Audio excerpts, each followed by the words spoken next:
Well, hello, listeners. We are back today with the finale for AI Now.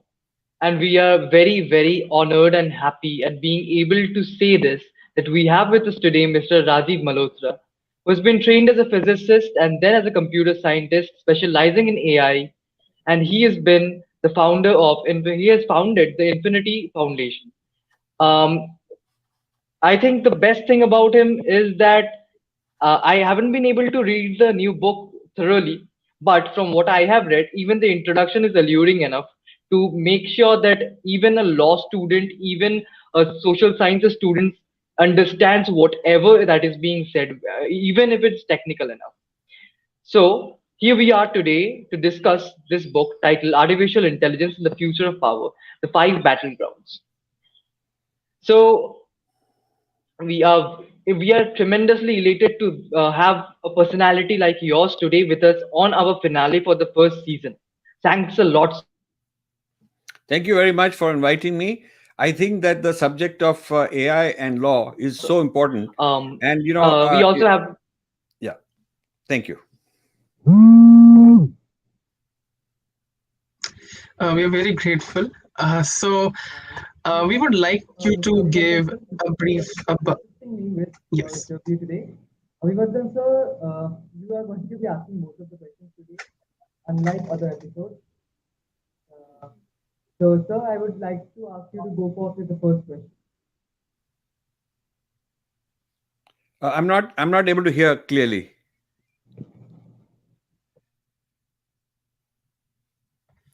Maybe there's some logistic Yeah. problem from inside. So let us continue. My good name is Abhivardhan. I'm the chairperson of the Indian Society of Artificial Intelligence and Law. Since we have begun this book discussion, let's have a brief overview of what the book is, because there are five battlegrounds which have been discussed in this amazing book. So I would request Sir to please brief about what the book is, what does he think about it, what inspired him to write, and then we can go ahead with the discussion. Sure. So, when I did artificial intelligence as a computer science student in the US nearly 50 years ago, it was a very basic field, not so advanced. Then I set it aside and I got into humanities, social sciences, started a foundation, a think tank to promote ideas about our civilization and do a lot of original research myself. But about 5 years ago, I decided to go back and update my knowledge on AI and bring it in the context of Indian civilization, India, Indian thought, issues in India, because I felt that India is lagging behind. And of course, India is now about 10 years behind China and the US in artificial intelligence. We have a large amount of manpower trained, but these people get outsourced. They're working to create intellectual property for other people and not Indian intellectual property. And also, a lot of the work that the artificial intelligence trained people in India are doing is very basic and low level kind of work. So I felt that this needs to be addressed. And I was not satisfied. I'm still not satisfied with the policies in India on data protection, on the way India is going about managing its artificial intelligence program, and not fully aware of the dangers and threats that foreign artificial intelligence brings for India's national security. So these are some of my reasons. And I organized the book into five battlegrounds. Each battleground is a Kurukshetra where different players are going to battle it out.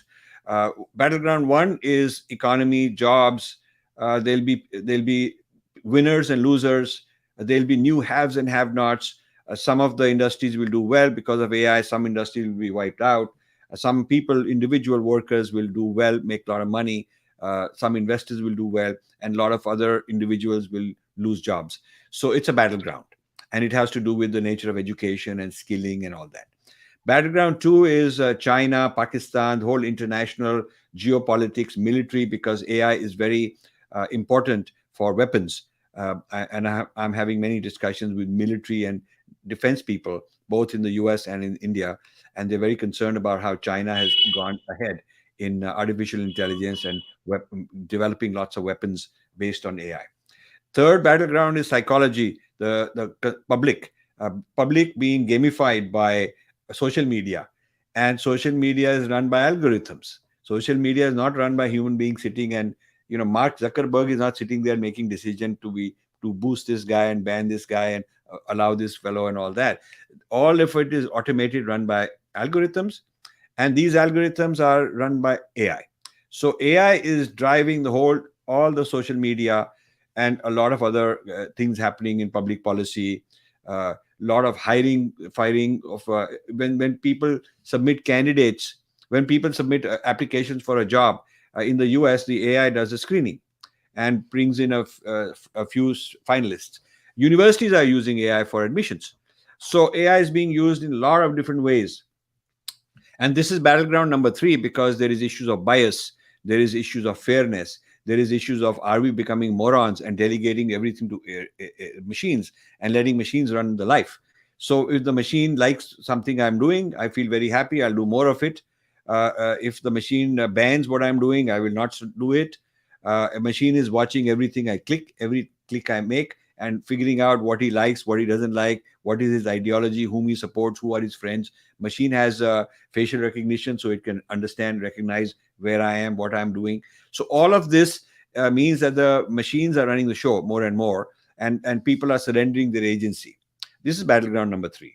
Battleground number 4 is spiritual ramifications, spiritual implications of the loss of self. In other words, rather than going in my own adhyatmic side, which is what our yoga teaches, which is what our meditation teaches, rather than discovering the Anand inside, we are going externally, wearing variables which will make me have fantasy. I can go here, go on a vacation there, all kind of variables and augmented reality, virtual reality, taking the person's attention and his pleasure externally stimulated rather than internally discovered. So this is there's a spiritual crisis that this would cause. Now, these are 4 battlegrounds. And the 5th one is India. What is happening to India?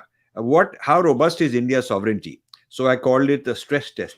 Stress testing India's sovereignty. And I'm not talking 50 years out. I know, whenever I raise this issue to Indian officials, they like to pretend that it is far away, ho jayega, dekhenge. But I'm talking about 2025. I'm talking about the threats India faces now in the next few years. And by 2025, these threats will become very serious. And by 2030, things could really India could be in trouble. So that is the background of the book. I also want to say a little bit about AI and law. That might, and then I'd like to take some questions. One of the legal issues is if an algorithm makes a choice, whether to turn left or right in a crisis mode, it's driving a car. If I turn left, I'll kill this fellow. If I turn right, I may injure that fellow. Who made the choice? Who decided which one gets hurt? So as algorithms make choices on hiring people, what are the consequences of hiring X and not Y? As algorithms decide there is a rare organ and organ transplant is to happen, and there are 100 people waiting for heart transplant, but only 3 hearts are available. Who gets it? Algorithm decides. So who has liability, legal liability, if an algorithm is making decisions of life and death? And also an algorithm could cause accidents, could cause problems, not just choose between option A and option B, but actually malfunction. Who's liable? Now, you may say that the person who trained it is liable, but that's not so clear who trained it. Because, when a child is growing up, there are many influences training the child. Parent trained him, school trained him, friends trained him, media also trained him. So just like the child looks at so many examples and learns from them, and he gets influenced, and he's a product of all kind of influences. And you cannot pinpoint and say, okay, this fellow is on drugs because father trained him. It could be some friends trained him. It could be multiple influences. Who do you blame? So same way in the case of algorithmic training the machines. A machine gets big data, and this big data gives examples of what to do, what not to do. That's called big data. The equivalent of experience that a child gets is big data for a machine. But there is the algorithm keeps learning. Facebook's algorithms learns from what I am doing. It learns from what you are doing. Thousands of people are doing. It's going on learning. So you cannot pinpoint and say that the bias and the problem in the algorithm is caused by so-and-so, because it learned from many people. Many people trained the algorithm. So who is responsible? Plus, these there is lack of transparency in the algorithm. When you ask, explain to me your algorithm, the people who own it can't explain it because it's constantly learning, it's constantly changing. It is not a fixed algorithm.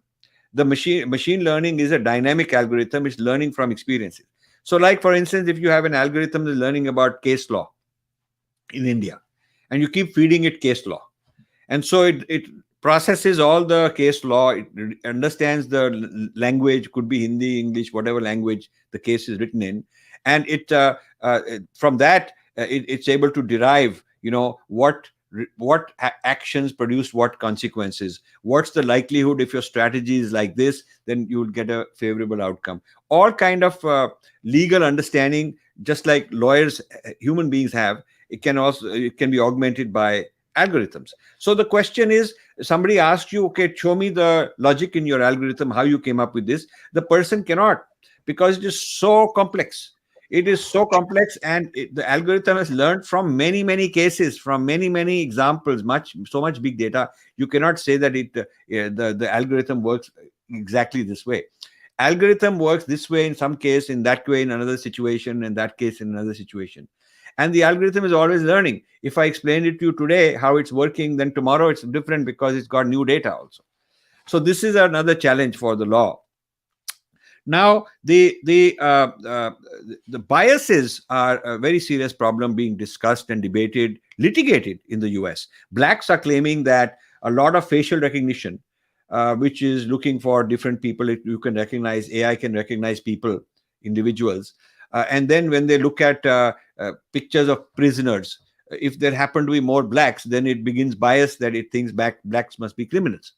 Or if you are looking for, if you're looking at a pattern of people who have bad debt, who should not be given loan or credit, then because of history, because certain community were suffering because of financial problem, the algorithm assumes that there is a relationship, that if somebody belongs to this particular community, he's not a good person to give loan to. So there is bias in all kind of things. In admissions, people have made cases. Gender bias. Feminists have filed cases that, and LGBTQA people have filed cases that these algorithms are biased. So in India, none of this is happening, which is very strange. In US, this is the cutting edge of what's going on. Another thing that I'm concerned about is that these algorithms have been trained on Western Indology, Western study of India. So Westerners have a certain idea what is caste, or what is the meaning of swastika. According to them, it is a Nazi symbol. It's illegal in many places. So it's something you should red flag and ban it, and maybe ban this guy, and maybe put in his portfolio that he must be a fascist. But in our culture, it is not. So the training has been done based on the scholarship of people that are not friendly to us. It has not been done based on the scholarship of our own adhikaris, our own dharma shastras, our own pandits and scholars and acharyas. The algorithms in the West have, even the algorithm trying to evaluate about India and Indian culture, are trained by Westerners according to their idea. So it is not our drishti, a community's own view, lens by which the algorithm is trained on how to look at that community. The community is looked at through what I call Western universalism, which is the lens of Western people, their history, their philosophy, what happened in Europe. Based on all that, they've come up with a theory that this is normal for everybody in the whole world. But that's not true. It's normal for them, but may not be normal for us. So this is kind of training based on Western universalism, even of Indian culture, is quite misleading. It's a legal problem. People should challenge it. So then there is another issue I have is in Battleground 1, there'll be loss of jobs. Who is going to retrain these workers? Does the employer have liability and responsibility that if many thousands, lakhs of workers become redundant, who's going to retrain? It's going to be very expensive. They keep saying that we'll retrain, but they don't really have it in their budget. If you look at corporate budgets, there is no line item saying retraining due to automation. They don't want to talk about it. So then there is this loss of agency. Individuals are becoming dumber, more dependent on algorithms. Algorithms are becoming smarter. So there is a unfair treatment of certain cultures. Sometimes they will say they will ban one of my block. I get a notice from Facebook or YouTube that this particular post of yours or video of yours violates community standards. Now they don't tell me what community standard, who decides, give me some proof what it violates. It is just something their algorithm concluded, and there is no accountability. And so I could go on, and we'll talk more as the questions come. But what is really concerning me is that India is being gamified and by foreign AI. It is not the fault of AI. It is whoever is owning it. If I own the AI and use it to monitor you, do surveillance on you, then manage you, then gamify you, then decide what to do with you, then I have the power. But if you own the AI, you can do the same to me also. So it's a question of who owns the AI, and India does not have much ownership of AI per se. This is when I will stop, because I would love to have some interesting questions from your side. Thank you. I would say this is an interesting introduction, since we actually have come to the point to discuss about how companies in various parts of the Westosphere, as we say, or whatever, they have actually kind of influenced us through AI in many ways. I mean, you gave some interesting examples like the surveillance in Kumbh Mela, and there were Harvard University scholars who were doing it. Then you also gave example of Facebook, Twitter, Google. In fact, Facebook Incorporated does that. I mean, that's how algorithmic surveillance happens.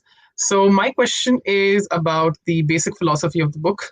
In the very introductory part, you have actually covered a very good comparative analysis of the understanding of Vedanta, and you have also expressed that because we'll definitely discuss modernization of human mind, which is a very interesting idea that you have discussed in the book. But so my first question would be in this way, that since you say that the Vedantic understanding, which is basically in Indian philosophy, has to do with human consciousness, while artificial intelligence is used to kind of machinate, kind of animate material desires and material understandings of human life, whatever it is. How can we, and how can we learn? Obviously, because even the understanding of Vedanta can start from one particular scholar or one particular rishi, but then when you go for the commentaries, it's deeper. So how should we take inspiration, and how should we understand that the materialization of our conscious needs is decluttered through Vedanta, and how should we understand this comparison? If you can highlight more about that. Sure. So, but I will answer this just to let you know, I'm writing a series of sequel books to go deeper into all these problems. So I'm one of them is on Vedic AI, Vedic inspired AI. Can we use AI to, in line with the Vedic thought? And I believe we can, and I'm developing that. But the gist of your question is the inward journey versus the outward journey. The outward journey is materialism, biological materialism, which says that I am basically biology. There is no such self, spirit, vagara, atma, kuch nahi hai. And basically, I'm basically this. All these organs are made of molecules. Molecules are made of atoms. It's just material thing. And so, if you have some technology which can manipulate and create hormones, I feel happy. Create endomorphines, create pleasure for me, sensory pleasure. Give me the fake pleasure.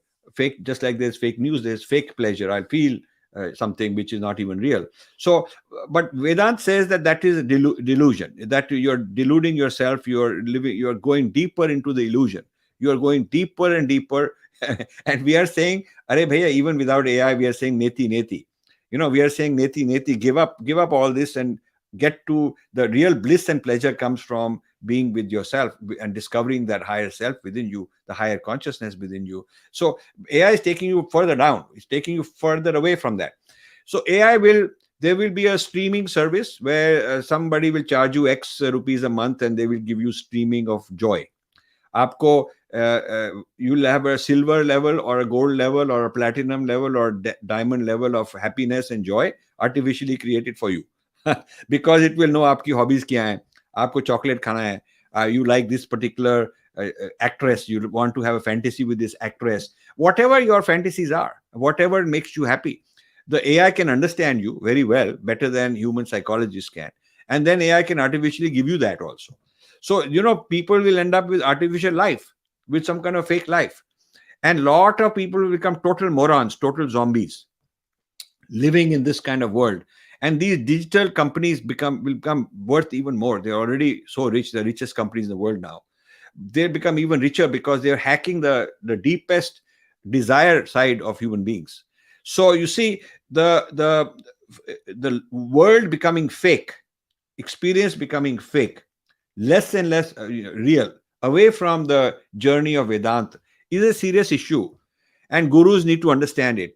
I'm writing. I finally found that Ramakrishna Mission finally got interested in me. I convinced one young Swami in New York, and he's uh, reading my book and very interested.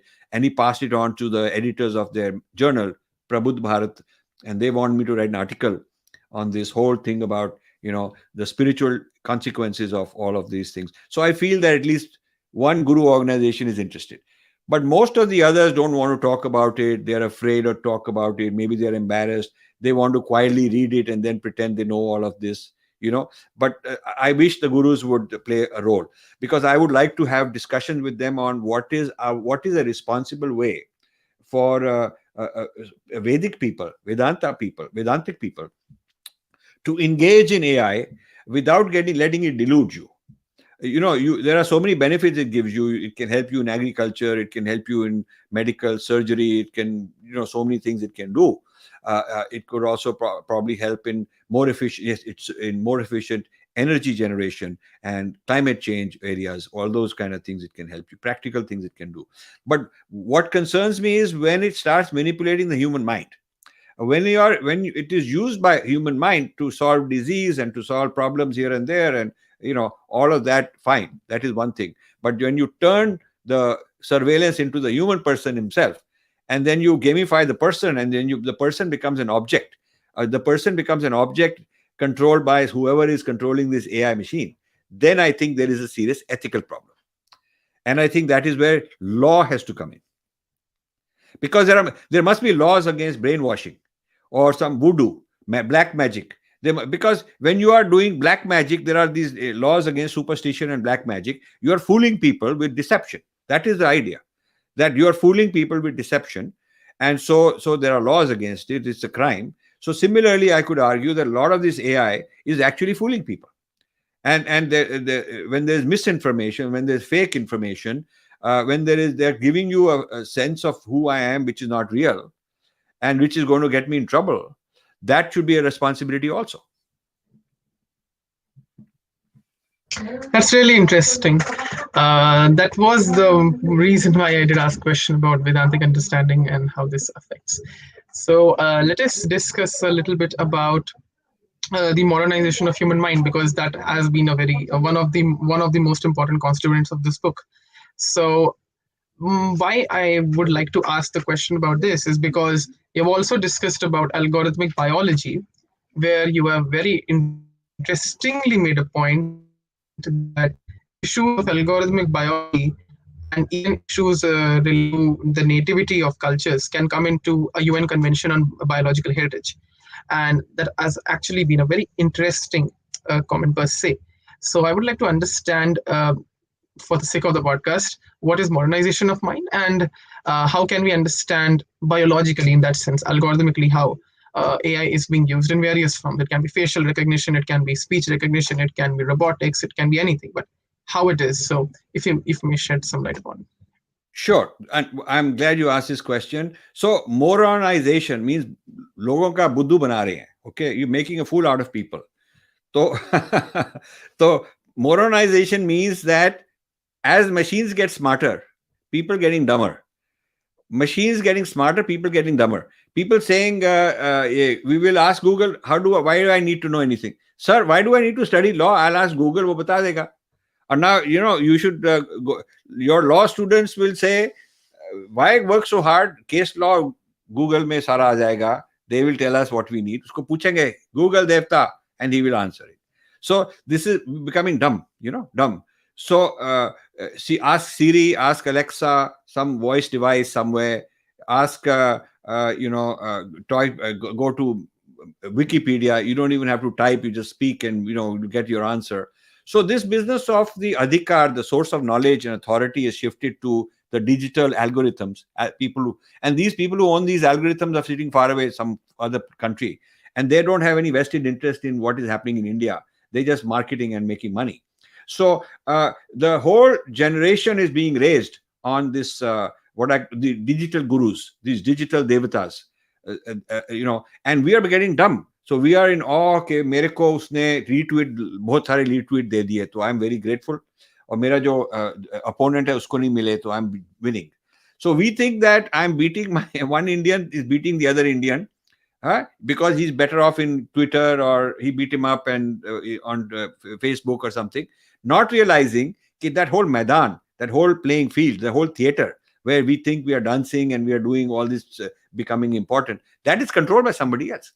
There are these are people who are the puppet master. They got the strings, वो पुतली की तरह आपको नचा रहे हैं, and you are very happy. So they can also make you fight each other. They can say this community, they can gamify this community, whether it is farmers, whether it is Dalits, whether it is Islamic people, Christian people, leftist people, Hindu people, whatever.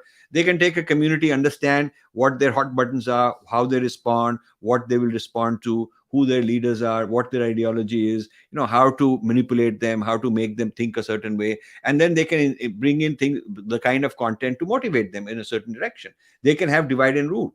They can create divide and rule like the British East India Company did with Raja 1 versus Raja 2, because they understood, they had spies, they had understood how their thinking is. So this kind of insight information and the ability to manipulate, while the public becoming morons, and our leaders not understanding this. Our leaders don't understand what I'm telling you about. This is a very serious problem I'm finding. So this is power in the hands of people who've got this huge AI machinery going, and they are 10-15 years ahead of India. And Indians are very proud कि हमारे पास कितने सारे WhatsApp users हैं sir, हमारे पास तो कितने सारे so many Google users, so many Facebook users. We are the number 2 or whatever, number 3 or number 1 in the world. But it is not our technology. We are users of somebody else's technology. We may have a largest number of cell phones, but these are hardware is Chinese and the operating system is American. So what is there to be proud of? What is there to be proud of? So, the thing is, we are proud for the wrong reason. We are proud as consumers of somebody else's product. And we are proud that वो हमको नचा रहा है, तो हम नाच रहे हैं. तो we are very proud. हमको बहुत नचा रहा है वो. तो हमको ज्यादा नचा रहा है. चाइनीज लोग को अमेरिकन नहीं नचा सके, बिकॉज उन्होंने आउट कर दिया उनको. हमको नचा रहा है, तो we are number 1. Obviously, these social media people will send their CEO to India and have hug and selfie with the prime minister and look very important, and we give them importance. We think कि ये तो कोई कहीं से देवता आ गया. You see, so this is the whole area of moronization. Now the second, and this is battleground number 3, and this is explained in I believe it's chapter 4. It's explained in chapter 4 very in detail, and also chapter 8. Chapter 4 is general for everybody, and chapter 8 or 9, one of them is for India particularly, how Indians are vulnerable to becoming morons. And Indians are, I would say, among the largest number of morons as far as being morons of AI, because such a large population, totally mesmerized by this foreign stuff, not understanding the game that is being played. The second question you asked is, the biological rights. Now, I'm glad you picked it up, because very rarely have people picked up that point in the book. You see, the UN Charter gives biological rights to the traditional culture where a plant has come from or some biological material has come from. If a community somewhere in the Amazon jungle has been using a particular plant to treat a certain disease, and the pharma industry people go around the world looking for such things, and they take cuttings from that tree and they bring it back to their labs, and then they find out which molecule out of all the plant complicated stuff, which is the molecule they can isolate that is active molecule. Then they get patent on it. Yeah, and then they sell that medicine back to make a lot of money. So there is a law. There's a law I've quoted in this book, where the community can claim that because it was based on their plant product, even though they did not patent it, but it was based on their plant product, which they were using for a certain purpose, they get a certain share of that right. They get a certain percentage share of that intellectual property. Now, the proposal I'm making is that just like plant is raw material for discovering drugs, similarly, big data is raw material for discovering algorithms, for making your algorithm stronger. So if the foreign company comes, they do some surveillance in Kumbh Mela, and they got 10 crore people, up to the 10 crore people there, and they got a lot of diversity of genetics, they got diversity of language and culture and economic strata, and all kind of social situations, and the algorithms are studying all this. They're really studying a very complex microcosm of the whole world in one place, because Kumbh Mela is as diverse as the whole world put together. So they're studying this, and that's very precious big data. Why are we giving it away free? Why are we even giving it at all? Why aren't we letting our people? There is no shortage of smart people in India who could do all this. Why don't you go to 5-10 Indian universities and put out a tender and say, okay, we want to give 3-4 contracts to you people, come up with a proposal. You will fund Indian research. Why would you outsource this to foreign people? I cannot understand why Yogi Adityanath did that. According to me, a serious blunder, especially after I had gone to him personally and briefed him what the problem is they still did it. So that is my situation, my position on turning the human being into biology, and and looking at biology as algorithms, as machine, and then gamifying this machine, manipulating it, curing problems, also curing a lot of diseases also, and putting in implants to manage it properly, manage it according to the way they want to manage it. So the human being becomes a biological machine, which is operated by some AI system, and so this way they can treat so many people in India as sort of biological objects that are working for them, and they are busy collecting data out of it. They're busy collecting data, saying, okay, when I put this happens to the body, this hormone gets created, this happens to this cell, that cell. You can do tremendous amount of research and create not only drugs and medicines, but you can create discoveries how to upgrade human being, how to upgrade the vision, how to upgrade the hearing, how to upgrade the heart, how to make the person stronger or weaker. There is research on making viruses that will only attack a particular type of DNA. Okay, this is not science fiction. There are viruses that will spare a particular kind of DNA, which means that it will go for anybody, but this particular DNA, it will not attack that part of the DNA. So this is all big data. Biology has become part of biology is part of AI now. The future of biology, biological research, particularly genetic research, and also the microbiome, because the sheer magnitude of complexity in the microbiome, which is the gut, and Ayurveda says it's very, very very precious, very important part of the person is the gut, the microbiome, because a lot of disease comes from there, a lot of intelligence is there, a lot of solutions come from there, and so the Western medicine just discovered it. A huge amount of research using AI in that area is going on. So our people need to wake up. That's what all I'm trying to do. I really like that you made the point of genetics and how does it affect at a broader scale. And it's true. I mean, biology definitely is connected to AI, because the question of bioethics comes in, how it is integrated. I think you have very beautifully, even extended the question that I asked. So that's really great. Now I would like to discuss a bit about decoloniality. So we know that digital colonization has been done by various countries. The Americans have done it, the Europeans have done it, the Chinese are very good in doing in Africa. And digital colonization has already begun in India. In fact, not just begun, it has very well extended. I mean, you have very well pointed out about the private actors. So digital colonization in law even means the same way in constitutional issues. So my question was that the understanding of decoloniality for India is very different, and I think you have wrote about that in your past books as people are discussing about it. So when we know that digital colonization becomes normal, and we know that okay, fine, there are certain resources that you can't remove sometimes because of the thing that you have discussed, how should we start decolonizing? Because then what happens is, for example, I can make one example. When this feud between the government of India and Twitter was happening, we all know that the Coup app came as an alternative. Before that, there was an app known as Tutor. Tutor and Coup became alternatives. In fact, Coup had, if I may remember, 5 to 6 million users, which is like 15 million from Twitter in India. And obviously, the founder has given some high hopes about it. Still, I mean, the competition is going on and things are changing.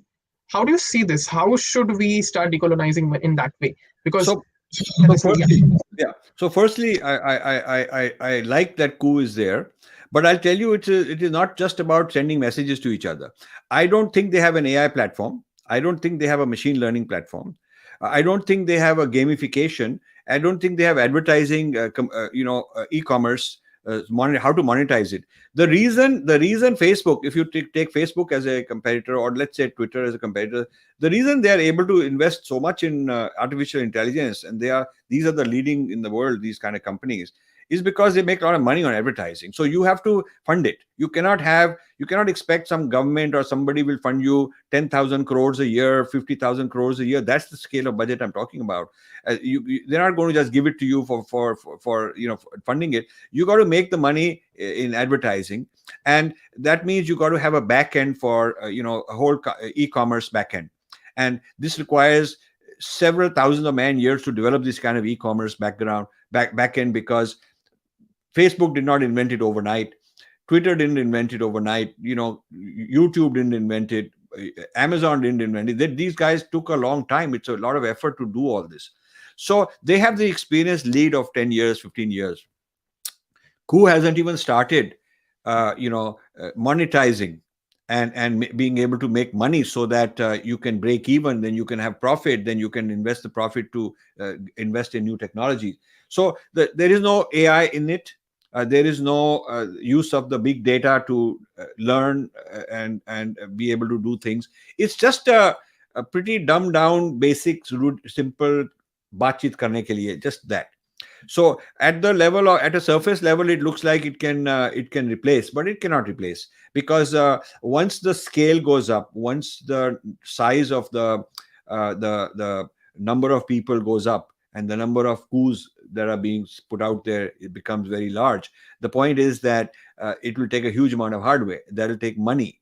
You'll also need responsible people on the staff to block those who are irresponsible, those who are talking nonsense, to stop misinformation, to stop libel and slander. So you will need a lot of staff.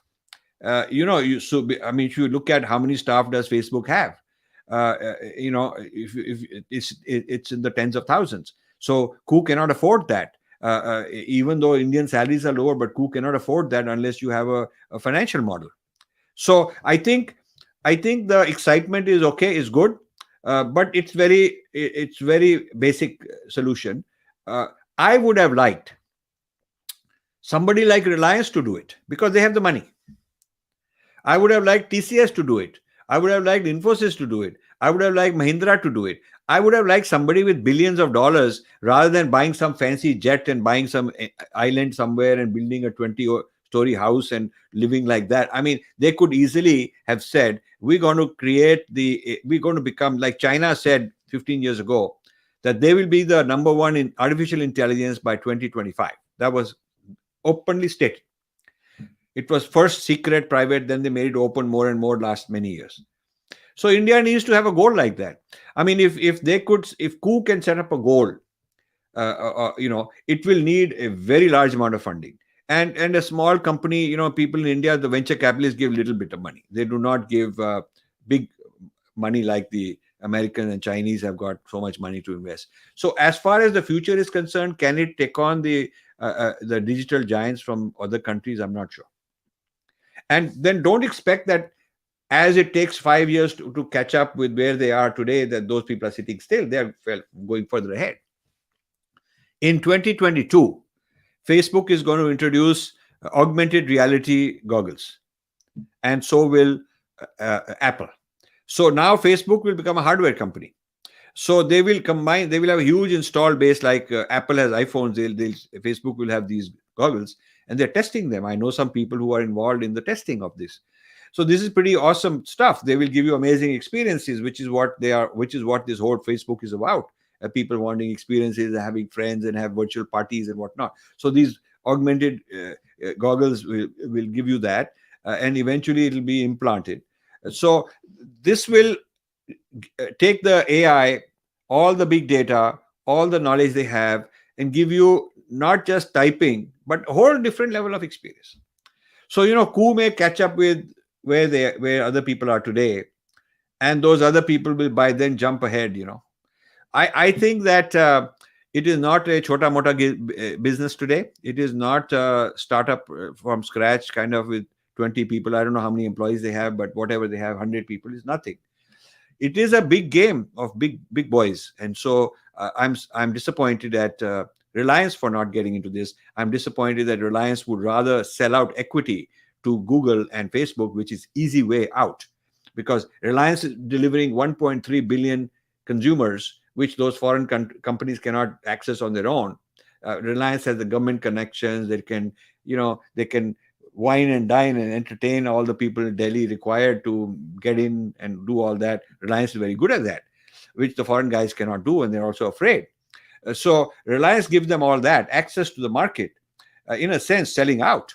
I have a whole section saying India is for sale in my book, and rather than selling out access to the Indian market to these foreign entities, they should have done the exact opposite. They should have said, we're going to do search engine with all the Indian languages.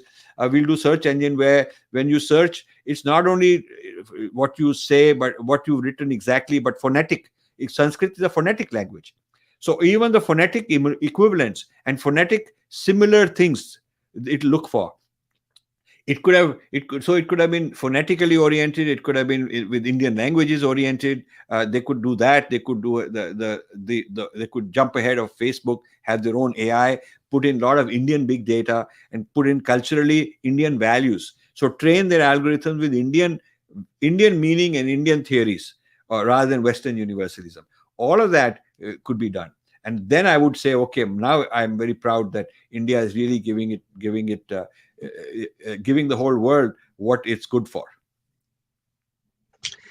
The point on inculturation of values of India is something which is very important, because I think even if we see the ban of TikTok, for example, so TikTok also had this issue that they have a very weird recommendation system that, okay, you actually post something according to the graphics, the music, or the kind of background things that you choose up.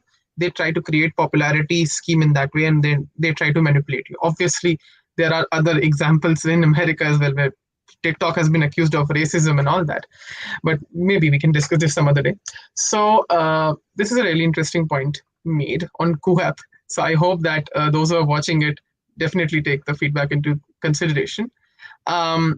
So I would like to ask Mridutpal to go ahead with some questions. I think wishes to. So Mridutpal, please. Yes. Reports by Analytics India and Niti Aayog show that most of our ventures on AI are run by multinational corporations. We have a problem that Indians often officially get inspired, that is, they copy paste the European or Western models of privacy and data standards. Since we know that the EU is a regulatory superpower due to its GDPR, although the context is exactly legal, but would you be happy to know? Would we be happy to know how you would like to suggest reforms, because our strategic thinkers actually lack a nuanced and unique form of thought process to tackle and develop an alternate AI model. We even experienced it during our Artificial Intelligence General Assembly, when a delegate actually told us that he was a French delegate actually told us that he was expecting a more Indic perspective, but what he actually got from us was more of a GDPR and EU based perspective. So, you're quoting from my book or paraphrasing from my book, I guess. I've written in great length that Indian venture capital is all basically dominated by American and Chinese. Now the Chinese are not there. Chinese are, by the way, still there through Hong Kong and through Middle East. You might think Chinese are not there, but Paytm, the equity that Alibaba or whoever owns in Chinese company owns in Paytm is not directly, it is through Singapore. So if India says it'll have a problem with trade relations with Singapore if India says we can't allow Singapore investment because there's Chinese behind it. So it's very difficult to ban these guys. So they're coming through Mauritius also. So now what has happened is, but the majority is American. And the dream of an Indian entrepreneur is to sell out to some American venture capitalists or sell it to Google or something like that. So what you are saying is an important point I've made in this book, that it is also copycatting. So Uber did something, so we made something similar. There's Airbnb, then Indian come up with something similar. There is Amazon, then Flipkart comes. So we are trying to, like, being 10 years behind, trying to copy something. So now maybe Coup will be successful in India, but it's like 10-15 years behind what the other people are doing. India needs to innovate. And the strange thing is that a lot of the innovation happening in US, in Silicon Valley and elsewhere is Indian people. But these Indian people like the ecosystem of innovation in America. They don't find it in India.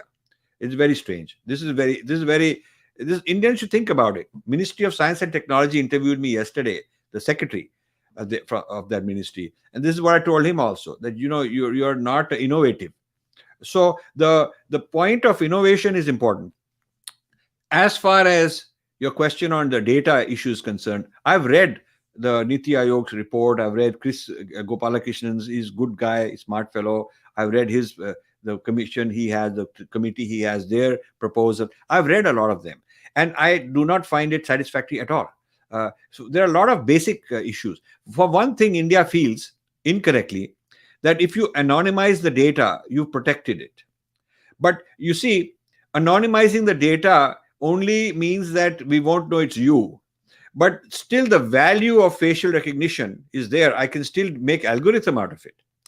Even though I don't know the exact names of people, I'm able to improve the algorithm for speech recognition. I'm able to improve drug discovery with genetics. I don't need to know the name of the person if I'm getting his genetics, if I'm getting his DNA, and I'm correlating with what disease he has, what age he has, and my model is learning using this genetic data as big data is learning.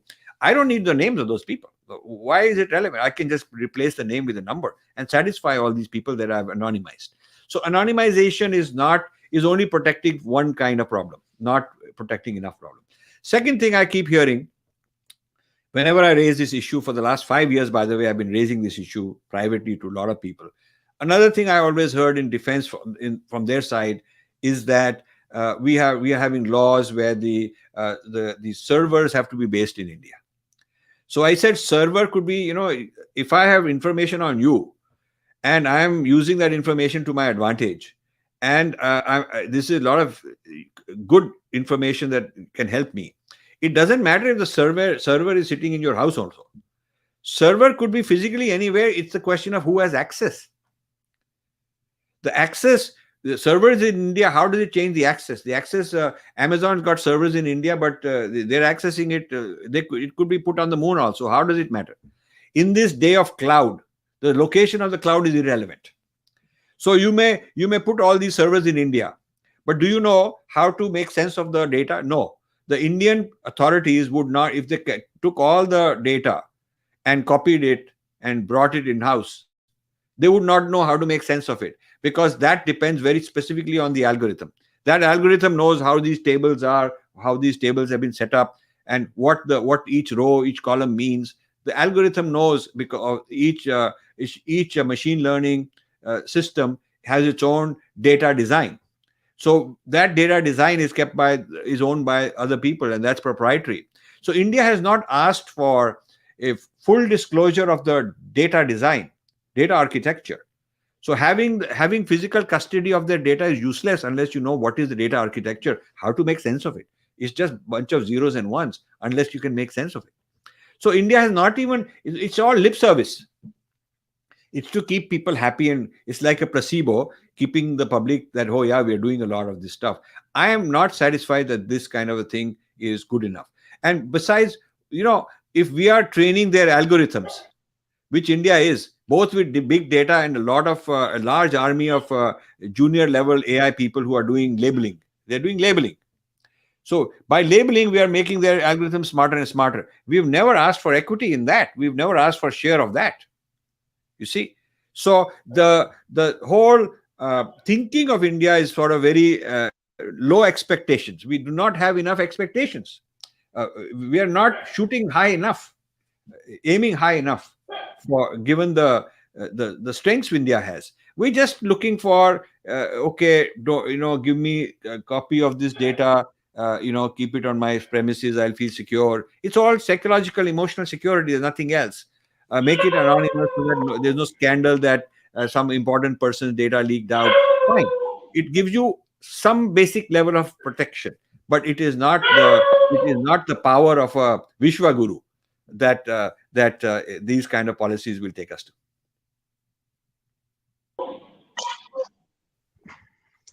Yes, so I have a question from the public on YouTube from Siddharth Ravi Kumar, and I think I must address this question right away since we're discussing telecom and all that.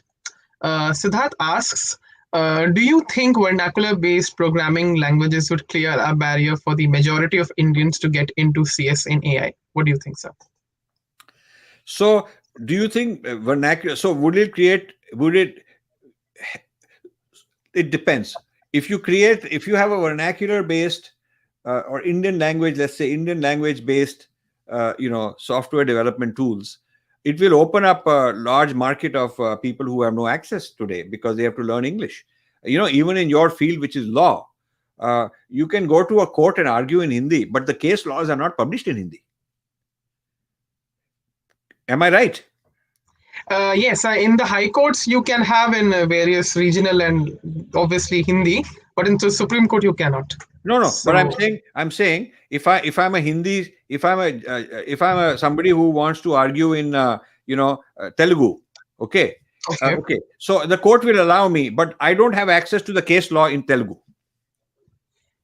Generally, I think in the district level subordinate courts, you can have it in regional languages because even in Uttar Pradesh, you can do that. But even the case laws, even in PDF or hard copy, they can be. But for the high courts, it's English. No, but let me ask you. If I want the case law, I am going to the lower court.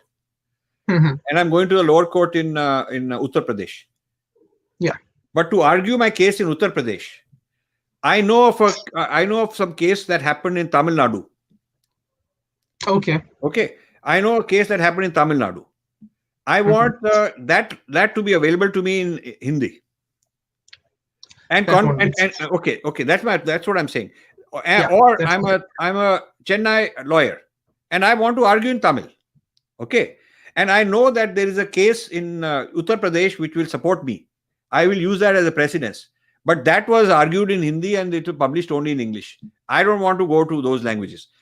I'm not able to do that. The case law published, the books that have come out, case law, that are sitting in your office and every lawyer's office, those are in English. Am I right? Yes, naturally, yes. They are in English. Yes. Okay. So it means that if I'm a Hindi-speaking lawyer, I'm at a disadvantage. I don't know the case law. Am I right? Yes, like in Kerala, there is an example of a few lawyers who are, I think, maybe getting old now, but they actually argue in Sanskrit in lower courts. So even for them, it's a disadvantage. So, yeah. Because now you see, this is a good application of AI. Rather than worrying about foreign, somebody should take all the case law in English and do an AI-based translation. Yes. Okay. So now you see, the thing is this. If you use Google for translating from English to Hindi or any of these Microsoft, the translation quality is lousy. But when you take that same passage from English, if you translate it into French, it's very good. Because they have invested in improving the quality of translation for certain languages. Now, rather than us investing in training Microsoft translator, we should, because they'll own the intellectual property, then we are making them smarter, making ourselves dumber. we should be investing in our own translator.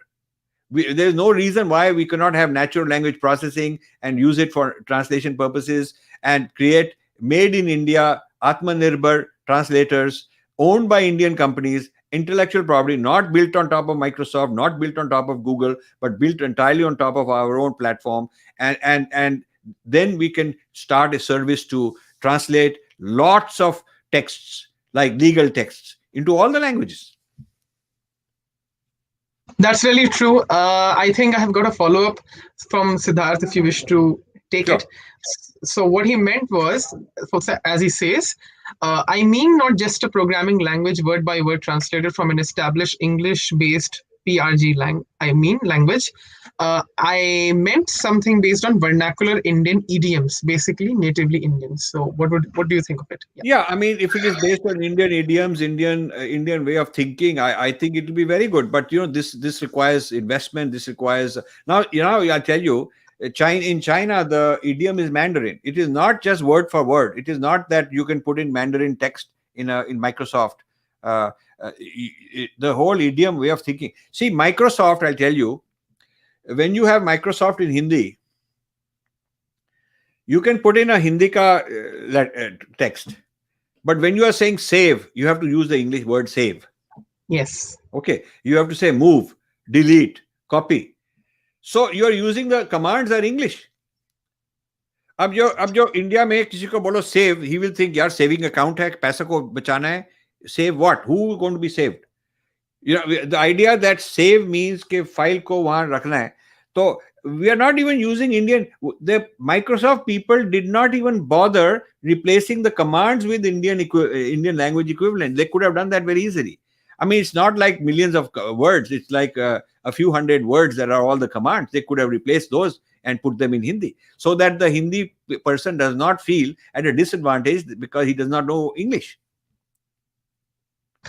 Like, for example, as they do in Hindi, for example, Microsoft Word and all that.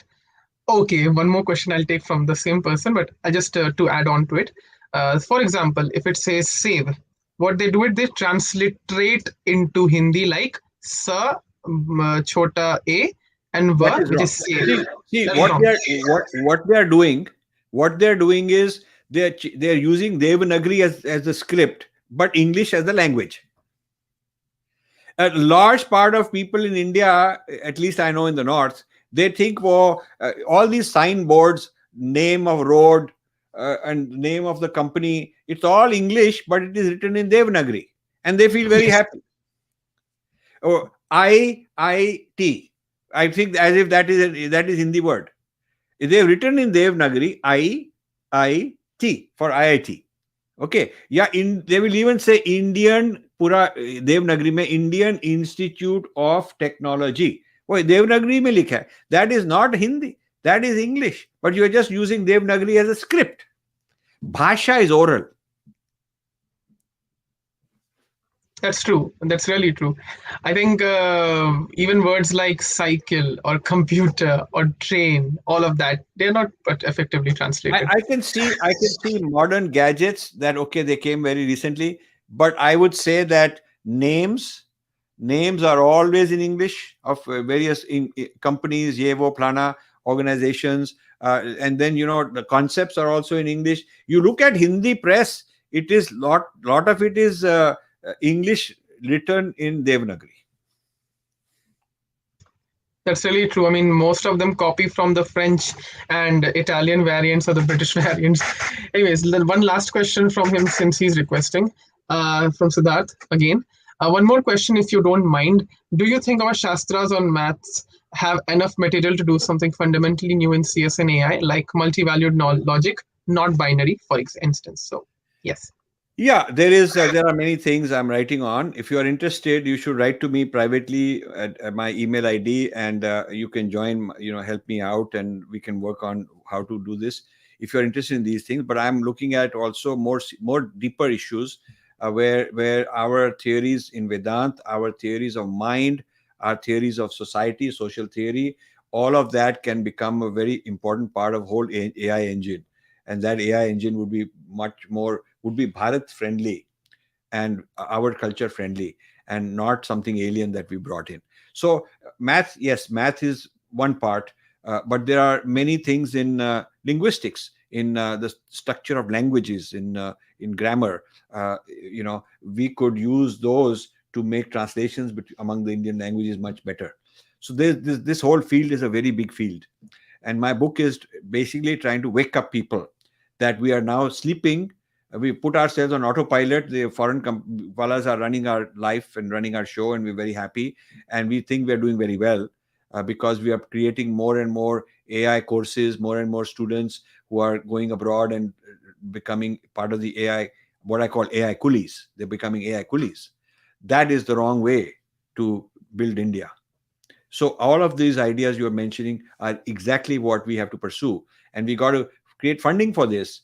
We got to, the government has to stop this copycat business. Even the ministries are basically doing copycat. When you look at Niti Aayog's strategy on AI, basically they've taken some reports from McKinsey, PricewaterhouseCoopers, which are just all working for Western corporates, and World Economic Forum. They've done all these they've data mined all that, pick up nice jargon and some diagrams and all, and made their own, for India.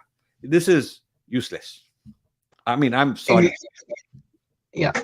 In fact, I have tried to read the report at least 5 times, and I've realized, not 5 times just for the sake of it, but I realized one thing, that not only they have just copied from McKinsey, their aesthetic understanding is very undervalued. All of it is just about making India that, okay, fine, we are just a AI garage, and everyone from Nigeria or anyone would just come and invest in us. I mean, like, we should think about exporting ourselves for India, through India, in a better way. That's what I think. We even discussed about China, that how the Chinese did, how Jack Ma did. So this China. आपने कहा था कि China has colonized Africa. They've also colonized Pakistan. Yes, they have.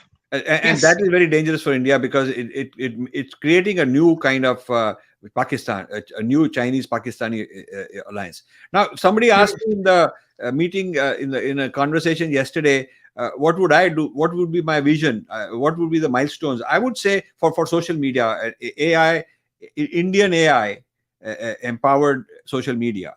I would say that, like today, the social media is American and they're influencing the world through that, and some countries Chinese.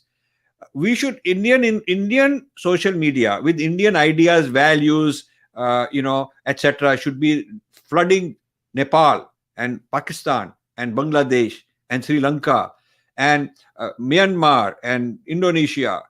I mean, come on, why can't we do that? Why इतनी बड़ी हम कह रहे हैं, हम software super power तो बन गए जी. तो सॉफ्टवेयर सुपर पावर आप बन गए, आपके पास लाखों इंडियंस हैं जो इस काम को जानते हैं. Why can't we have a goal which says by 2025, India's market share of Nepali social media will be more than the American market share for social media, and India will achieve so much percent market penetration in Pakistan, the next year so much, next year. Put a graph, put target, 5-year target. Put a target for Bangladesh, put a target for Bhutan. Bhutan also got more Americans, only Americans thinking going on there. So at least all the neighboring countries and ASEAN countries, India should set up goals, say in 5 years, we will dominate their social media.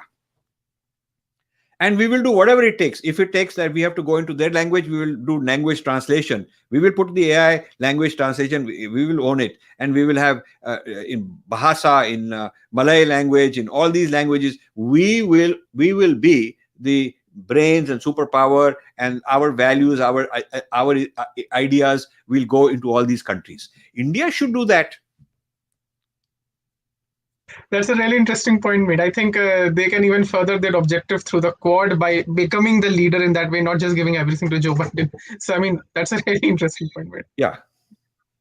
Great. Let's just go on with the final questions, because I think we already have gone past. So one thing which I really liked, and I think we must discuss it, not for the sake of the discussion only, but I think even in AI and law research, is about the aesthetic and pragmatic relationship of things, which is actually through AI.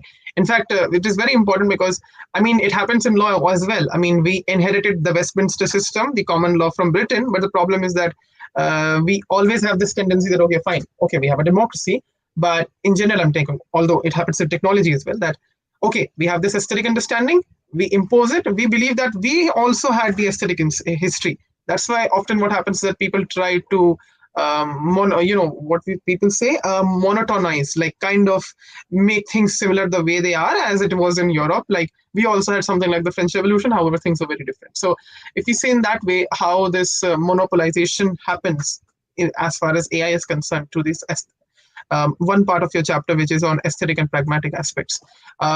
What should we understand from it, and what are your suggestions here? See, the aestheticization, aesthetics versus pragmatics is such a big topic. I could write a whole book on it. I mean, this is really, really a very big topic. It's just that this book was becoming so big that even to fit it in 520 pages, I had to make everything summarize. So that is one of the topics that is very big topic. And what I would like is that if you want to conduct a sort of a seminar or a conference on this whole topic of aesthetics, the whole issue of pragmatics and aesthetics, I think it deserves that attention. I'm glad you raised this because very few people have raised this when they're asking me questions. It is too complicated for them. It is very difficult. They just move on. The issue is very important. The issue is, I started this philosophically. Philosophically, I started by saying, is the universe pragmatic? If there are all these laws that if you do this, ye hoga, gravitation law hai, all the things moving very pragmatically. There's no aesthetic; they're just moving pragmatically, like an algorithm. If the universe is an algorithm, it's all very pragmatic. So I was actually studying this for all my life from a philosophical point of view. That is the universe a pragmatic algorithm? The whole universe, everything. And then if it is pragmatic algorithm, where do aesthetics fit in? Because after all, we have Kavya, we have a lot of aesthetics. So where do aesthetics fit in? What is the role of aesthetics? And what is the role of pragmatics? And how do they fit with each other? This is the kind of inquiry. Then I combined this inquiry with a different inquiry because the Marxists came up with the idea, the theory of the aestheticization of politics, which changed, Sheldon Pollock turned it into aestheticization of power. So how you aestheticize power in a court, you have this drama baji, and pehle to hota tha, they used to wear these funny wigs. Garmi maybe, I would say, my God. Pragmatically, it is stupid, but aesthetically, uske saath shaan hai apni. Bahut shaan. Wow, I'm standing there like I'm some lord somebody, So India adopted, as you said, European and Western aesthetics. And till today, ये जितने भी ये Jaipur literary festival वाले लोग हैं या उस तरह के शोशागिरी वाले पेंगुइन में publish, all these kind of guys, and the fanfare given to them, thanks to this idea of secularism, and therefore secularism means we have to copy the West and all, the Western values. So this whole westernized aesthetics came into India. So in a court also, the lawyer who is very good and very humble and very low cost, he doesn't get this job, whereas a lawyer charging 50 times more because he has this presence and he knows how to speak, and like some Angrez fellow, he get a lot of people ask me, आपको कोई किस तरह का lawyer लेना है, जो काम कर देगा या जो खूब bombast करके court में जाएगा. And this is, India has bought into this aesthetics of legal court proceedings, and media giant, how to become like a very powerful media figure. And this kind of aesthetic works in politics in India also, the kind of neta who goes around and does all this. So this play of pragmatics, which is algorithmic, and aesthetics takes us into the area of emotion. The human being is logical, so his logical side says, I'm pragmatic. कहाँ से फायदा होगा, यहाँ काम बनेगा, यहाँ नहीं बनेगा, whatever. He's got pragmatic goals. But the human being is also emotional, and so there is the aesthetic side. You can enter into a person through the aesthetic side. So the AI at first was focused on pragmatics only. Pragmatics, like you drive a car properly, okay, or you pragmatics of you analyze X-rays and see if there's any issue in an X-ray or whatever. Pragmatic results. But AI is now getting into the emotional dimension. AI, there is emotional AI in terms of understanding what kind of emotion this guy has, what is he likely to, how is his behavior being affected by his emotions. I'm going to win him over not just through pragmatic logic, but also giving him some emotional, symbolic thing, psychological, so the psychological warfare that machine learning is getting better and better at involves the use of aesthetics also. This topic is an amazing topic. It's a very big topic. It's one of several things I'm proud of as a very original idea in this book, bringing pragmatics and aesthetics into the context of AI and into the context of Indian society. I think is a very big topic that I'm glad you mentioned it, but it deserves a lot of time. In fact, we published the 2020 Handbook on AI and International Law, which is our first ever handbook on various fields of AI and international law with some kind of Indian perspective. Although, if people might read it, they might say, okay, fine, it contains a lot of British and all that, but we have tried to generalize it with Indian aspects. But So can you send me a can you send me a soft copy of that? I would love to read and give you my comments. sure, we would do that. Maybe my team would mail you soon, so we can do that definitely. So we are with the last question, and then we would be done with it. And this is about, I believe it's a fantasy because even scientifically, I believe that they're just trying to impose it, as you very well said in the very beginning, about artificial general intelligence. Now, we know all of this myth that, okay, some AGI form of a matrix will come and it will rule and all that. So, how do you see it? Because I don't think so. India has an AGI strategy either. I have even heard UN diplomats and even, policy thinkers who say that there's a short-term perspective on regularization and technocratic regularization, and then there's a long-term perspective that everything will control you and all that thing, which I believe somehow is very insane because, first of all, if you are going to do that, you're going to lower the capability of human beings, as you have very rightly pointed out in the book. So, how should India prepare for AGI? We understand we are not at this stage, but still. And there would be one question from Siddharth. If you wish to take it, it's again, he wishes to have a follow, but for now on AGI, yes. So the thing is that AGI is not as far away as many people might think. Or let's just say there is no disconnect between AGI and non-AGI. There's many continuum. It will be gradual. It will be the steps. It's like you're climbing the steps towards AGI, but you're climbing some steps. You are 5 steps, then you will be 7 steps. So you will be approaching it. It is not like ab kuch bhi nahi hai. It's getting better. The artificial intelligence certainly is learning. The algorithms are learning faster than human child can learn. It takes a long time to raise a child. It doesn't take that long to train an algorithm. So algorithms are very fast learning, and so whether we are going to reach AGI at year X or Y, the point is I am worrying that India will not last. I'm really concerned that India as a sovereign country will not last, because my concern is that with the overpopulation and with this breakup of societies, which AI will do, which AI can create breaking India forces 2.0 and create a lot of these fights and schisms and all that very effectively, and we don't control it. Foreign people control it. With that and the Pakistan-China axis using this technology against us, which they are very definitely they're going to do this. This militarized AI through drones and through facial recognition and through robotics and through various kinds of weapons and whatnot, and secret submarines that are without any humans in them. All of that is happening. So Pakistan is really wanting to get into that in a big way with China. So if you look at external threats, internal threats, and the Indians for sale, billionaires to khush hain, they don't care because they have their money stashed away everywhere, and so they don't care. And a lot of the padha likha youth are working like coolies. What will happen to the 50% lower social demographic people, 500, 600 million people of the lower half? What will happen to them? There will be problems. There will be social unrest. There will be so many things going on. Politics, you can keep winning election and maybe you can have power, political power, but that doesn't mean the Rashtra is healthy.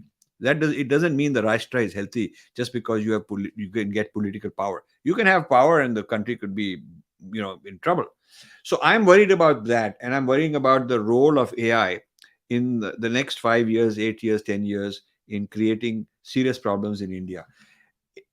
AGI is fantastic. We should put some amount of research into it, but I think we should also learn from the Chinese that some technologies, when they're very early stage, they're very open, and you can copy a lot. Chinese very good at that. Chinese will say कि जो, they will make their bets very carefully. They bet on solar energy. They bet on these electric vehicles, is lithium ion battery. They bet on AI. They bet on certain things, and on other things they said, let America do it. We'll just keep track of it. Just keep copying it. AGI is still at an academic stage, such that it's an open book, more or less. A large part of it is quite open, and if you are intelligent, you can just keep sucking in that all the discoveries, all the experiments they're doing, all the results they're getting.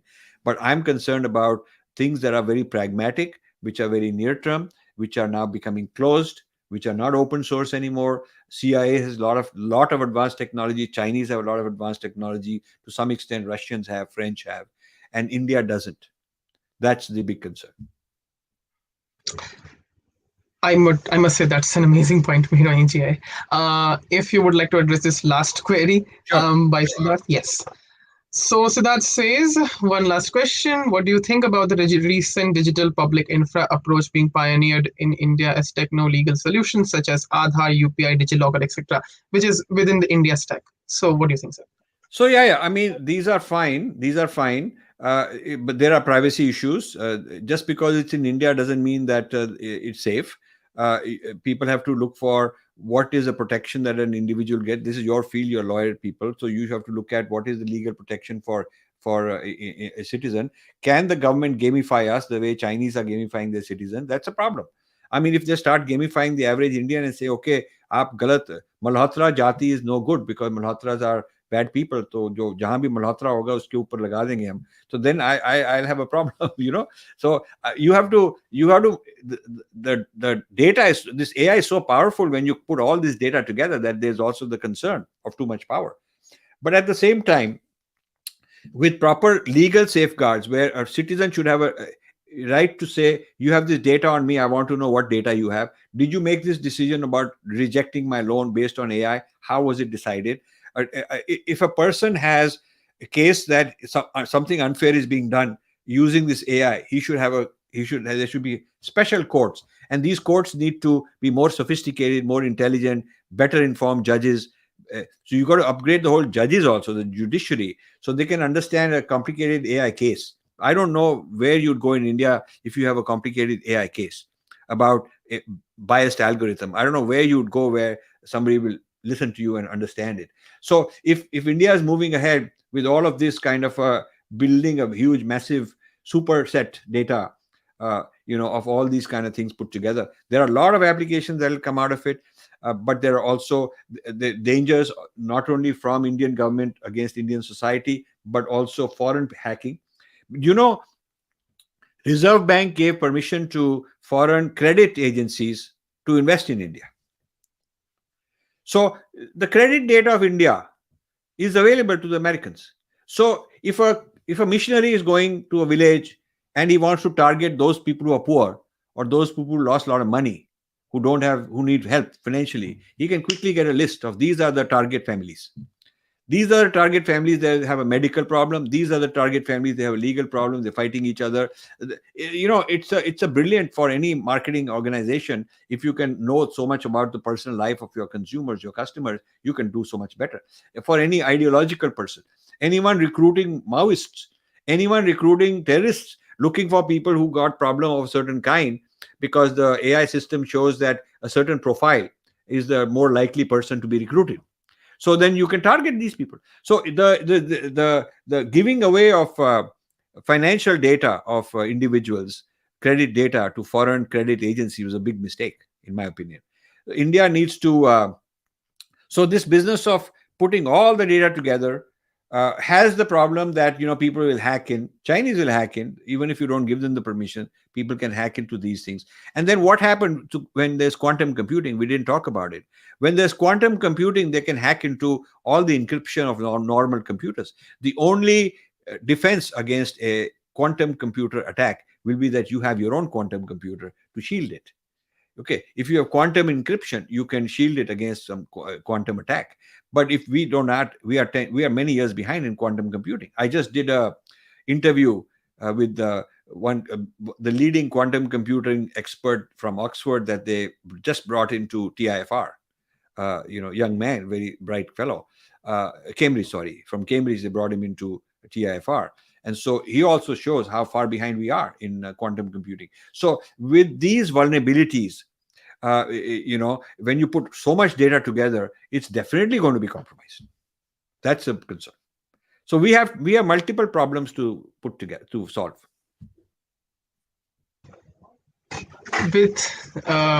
So I would say with a cautious and a much aware note, we would end this session, and I would say we would also end the first season of AI Now. I would thank Rajiv sir for coming for the session, and I would also thank the past speakers who have been there for AI Now Season 1. AI Now Season 2 will be coming shortly. Maybe in the future we'll have some short episodes or some other podcasts, but here we end with the Season 1 of AI Now. And I would pass the baton to Mridpal to conclude. Can I just say one thing, please? Please go ahead. Say, if you want to know more about my book, www.aiandpower.com. aiandpower.com. You can get a lot of excerpts and introduction and a lot of videos. We have 30 episodes like this already up there. Many more episodes coming. If you want to join, there's a place to join our mailing list, and then we keep you informed of all our AI activities. And I'm looking forward to receiving from my hosts a recording, which is what we discussed, a video recording, because then, after a few weeks, we'll also put it up, and you'll get the people will get to see this discussion again on a very big audience, which I think will be very nice. So I want to thank you guys for hosting this. I think you have done a very good job. You have good knowledge. And I like the fact that you read the book. Both the people asking the question, you read the book. So therefore, you're not just asking very elementary questions. You're asking very probing questions. And I'm requiring anybody who want to interview me should have read the book, and they ask me specific questions from the book. The more difficult, the better. So with that, I'll also thank you and say goodbye. Thanks. Thank you, sir. Thanks a lot. And as I said earlier, we are really honored at having you with us today. So, on that note, I would like to thank Mr. Jared Jascott, Mr. Bogdan Grigorescu, Mr. Emmanuel Goffey, Ms. Aarti S. Anand, Mr. Pratik Sibal, Mr. Rajiv Malhotra, and Mr. Utpal Chakravarti for having been with us throughout our journey of the season 1 of AI Now, and we will be wrapping this season up. And I'm personally looking forward to starting season 2 with a bit of aesthetic influence of AI.